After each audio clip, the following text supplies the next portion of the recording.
What is up, guys? Eli Schmidt here, coming at you with another Denver real estate market update for the month of July. Before I jump into the quick stats here, I want to make a quick note about some interesting rental information that I found out. So for the average renter in Colorado to afford a 2-bedroom apartment, they need to make about $24 an hour.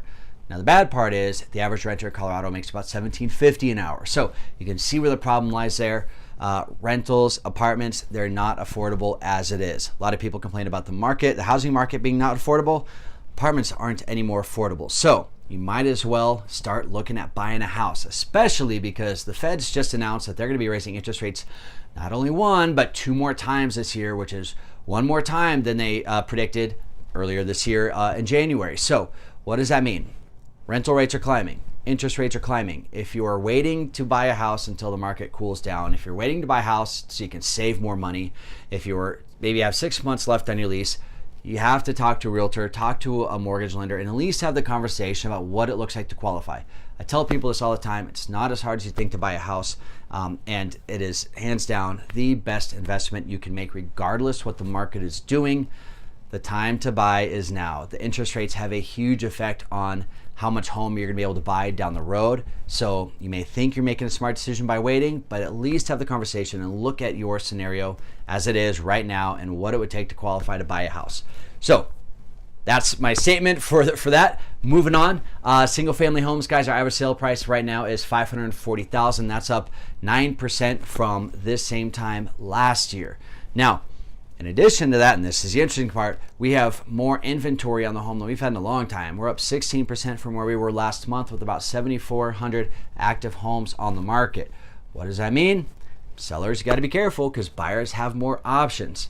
For buyers, get out there and look because there's a lot more options out there and you don't have to settle for something that maybe you're not absolutely in love with. Now, average days on market for the average single family home is about 19 days right now. That's up 5% from where it was last month. So homes are indeed sitting a little bit longer for a couple reasons. Buyers have more options, like I said, and sellers are still pricing their homes too high.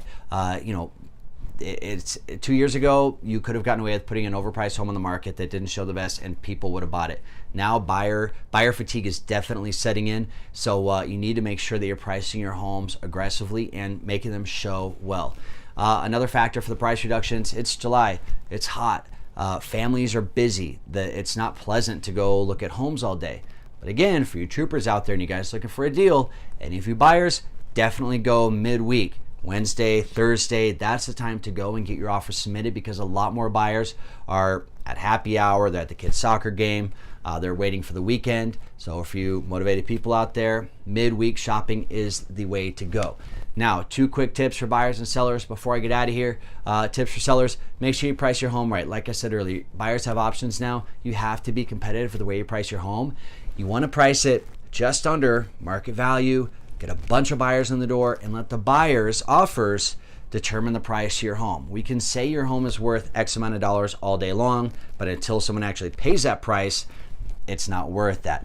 The market is the market. The buyers determine the price of your home. We do our best gauging where it should be. We do our best marketing your home at a price where we're going to get a lot of buyers in the door, but then we let buyers drive the price. Professional photos, guys. Make sure you get professional photos on your house, please. Make sure your agent gets professional photos on your house. With how much marketing is done online, pretty much all buyers are seeing your home online first. We need to make sure it looks spectacular online. That being said, you need to make sure when buyers walk in the door that their expectations are met with the beautiful photos and that your house shows perfect. Make sure it's clean, make sure it smells good. No like potpourri or plugins that overdoes it. Just make sure your house shows spectacularly well.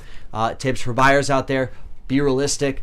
Understand that the housing market is competitive out there. You're not going to expect to negotiate with sellers for the most part. A lot of options, or a lot of times you can, provided the house has been on the market so many days and that seller may be a little more motivated.